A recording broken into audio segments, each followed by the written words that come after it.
नमस्कार दोस्तों, एक बार फिर से मैं आपके सामने एक नई वीडियो के साथ उपस्थित हूँ, जिसमें बीपीएससी द्वारा रिवाइज्ड आंसर की और कुछ सब्जेक्टों की फिर से एक बार आंसर की आ गई है, तो जिसमें बहुत सारे चेंजेस देखने को मिले हैं। तो उसके बाद जो है हमने कई सारे पोल भी कराए, टेलीग्राम पर भी और यूट्यूब चैनल पर भी। तो जिसके आधार पर हमने एक नया जो है संभावित कट ऑफ जो है आंकड़ा तैयार किया है, जो आपके एकदम फेवर में होगा। तो आप इसे देखने से पहले यदि आप नए हैं तो चैनल को सब्सक्राइब कर लें, वीडियो को लाइक कर दें, और आपको जितनी भी बीपीएससी या अन्य आयोग कमीशन जो भी हैं उनसे संबंधित जो भी जानकारियां हैं, चाहे उनका पेपर पैटर्न हो, चाहे फॉर्म भरने का तरीका हो, सभी जानकारियों से हम आपको रूबरू कराते रहेंगे। इसके लिए आपको चैनल को सब्सक्राइब करना है। तो अब हम बात करते हैं कि जो कट ऑफ रहने वाली है। तो बीपीएससी शिक्षक भर्ती टायर 2 में एक्सपेक्टेड कट ऑफ जो है, हमने इसको सब्जेक्ट वाइज और 3 कैटेगरियों में जो है जारी करने का प्रयास किया, जैसे अनरिजर्व मेल, अनरिजर्व फीमेल और ईडब्ल्यूएस।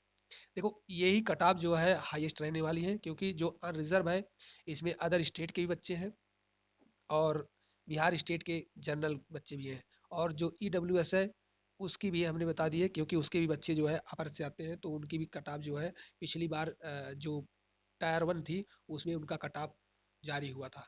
और बाकी जो कैटेगरीज है उनमें कट ऑफ कुछ के तो नॉट अवेलेबल रहे हैं और कुछ के अगर दिए भी गए हैं तो बहुत ही कम थे। तो उन पर ज़्यादा चर्चा की जरूरत नहीं है। चर्चा जरूरत है यहाँ पर अनरिजर्व मेल, फीमेल और ईडब्ल्यूएस पर। तो हम पहले बात करेंगे 11th एंड 12th पर। इसमें हमने हिंदी का जो पोल लिया था, तो उसमें हमने देखा कि आंकड़ों के मुताबिक ज़्यादातर बच्चों के मार्क्स जो है 60 के डाउन है, यानी 60 के डाउन है। तो अनरिजर्व की जो कट ऑफ होने वाली है वो इनमें आप जो है 5 प्लस कर सकते हैं, 5 प्लस कर सकते हैं, और मिनिमम आप 2 माइनस कर सकते हैं। यानी यदि कट ऑफ कम होती है तो 2 नंबर से ज़्यादा नहीं, इससे कम होगी, और यदि बढ़ती है तो 5 नंबर से ज़्यादा नहीं होने वाली है। तो इसके इर्द गिर्द अगर आप हैं तो आप अपने आप को सेफ समझें। जैसे हिंदी के लिए 11th 12th में जो है 60 जनरल मेल, और जनरल फीमेल के लिए 55, और ईडब्ल्यूएस के लिए 50। इसी प्रकार 11th 12th में इंग्लिश सब्जेक्ट के लिए 58 अनरिजर्व मेल और 55 अनरिजर्व फीमेल, और 50 जो है ईडब्ल्यूएस की रहने वाली है। एसएसटी में 67 रहने वाला है, और 60 फीमेल का और ईडब्ल्यूएस का 55 रहने वाली है। मैथ में 65 अनरिजर्व मेल और अनरिजर्व फीमेल 60 और ईडब्ल्यूएस 55, और साइंस में 62, 55 और 50 का कट ऑफ रहने वाला है। ये 11th और 12th की है, क्योंकि जो 11th और 12th के कुछ पेपर हैं जिनको हमने खुद देखा है, तो उनमें कुछ पेपर बहुत टफ आए हैं। जैसे इंग्लिश, इंग्लिश में बहुत ही मुश्किल से बच्चे जो है अपना स्कोर 60 के ऊपर कर पाए हैं।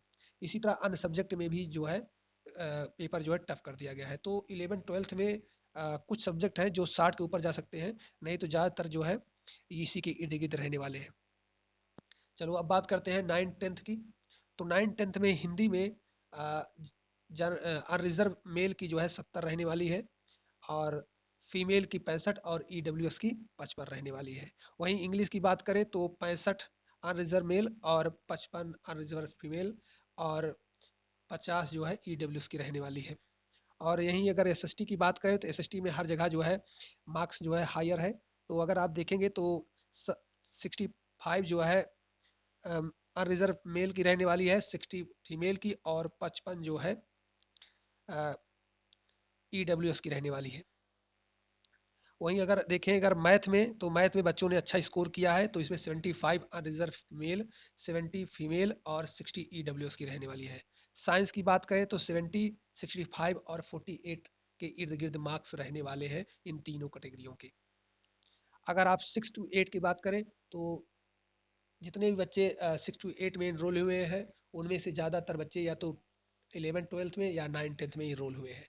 अगर वो 9 10th में इनरोल हुए हैं तो उन्हें एक दिन पहले पेपर का पैटर्न थोड़ा समझ में आ गया है, तो उन्होंने उन्हीं चीज़ों पर थोड़ा फोकस की है, तो इसलिए उनके कुछ मार्क्स जो है इंक्रीज हुए हैं।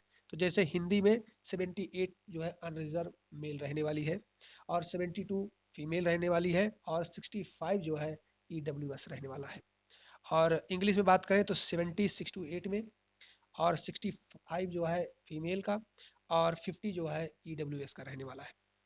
अगर आप SST की बात करें तो SST में 78 जो है अनरिजर्व मेल का रहने वाला है, 70 फीमेल का रहने वाला है, और 60 EWS का रहने वाला है। वहीं बात करें मैथ की, 80 जो है अनरिजर्व मेल का, और 75 अनरिजर्व फीमेल का, और 60 EWS का रहने वाला है। अगर साइंस की बात करते हैं तो 75 70 और 67 ये रेशियो रहने वाला है EW unreserved male, unreserved female और EWS में।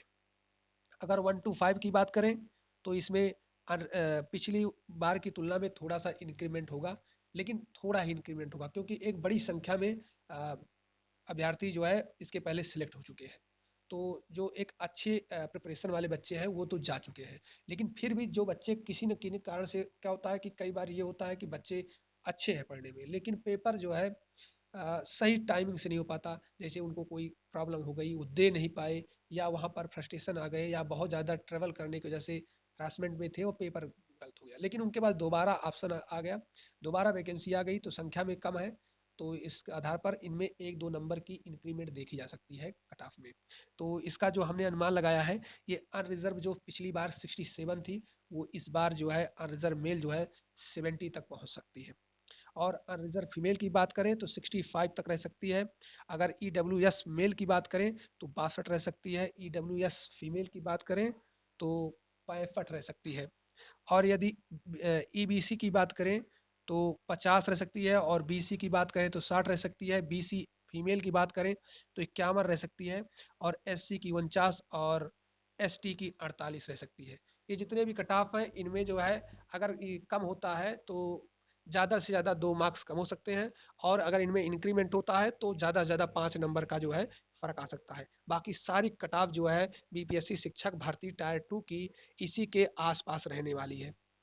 तो हमारा सुझाव ये है कि सभी बच्चे जिन्होंने एग्ज़ाम BPSC शिक्षक भर्ती टायर 2 का दिया है, वो हमेशा BPSC की वेबसाइट से अपडेट होते रहें, क्योंकि बार बार जो है BPSC हर रोज़ कोई न कोई नोटिस जारी करता रहता है, कभी डिस्ट्रिक्ट प्रायोरिटी को लेकर, कभी कुछ और को लेकर। तो इसलिए जितने भी कैंडिडेट्स हैं जिन्होंने एग्ज़ाम दिया है और उन्होंने अपना आंसर की से मिलान कर लिया है और इस कटाव के इर्द गिर्द हैं, वो हमेशा BPSC के वेबसाइट से अपडेट रहें और अपने सारे डॉक्यूमेंट्स को कंप्लीट रखें, क्योंकि BPSC ने अपने निर्देश में कहा है कि वो लास्ट दिसंबर तक रिजल्ट जारी कर सकता है, और जनवरी के फर्स्ट वीक तक वेरिफिकेशन के लिए भी बुला सकता है। इसलिए आपको एवरी टाइम हमेशा अपने डॉक्यूमेंट्स को और स्वयं को तैयार रखना है। और तब तक के लिए आप लोगों के साथ मेरी शुभकामनाएं हैं। इसमें होगा, 100% होगा। अगर नहीं भी होता है तो आने वाली वैकेंसी में फिर से जोरदार ताकत के साथ लगेंगे सब लोग, और हमारा सहयोग आपके लिए है। इसलिए आप अपनी तैयारी को तब तक जारी रखिए जब तक आप अपनी मंजिल को नहीं प्राप्त करते। इसी के साथ धन्यवाद। जय हिंद, जय भारत।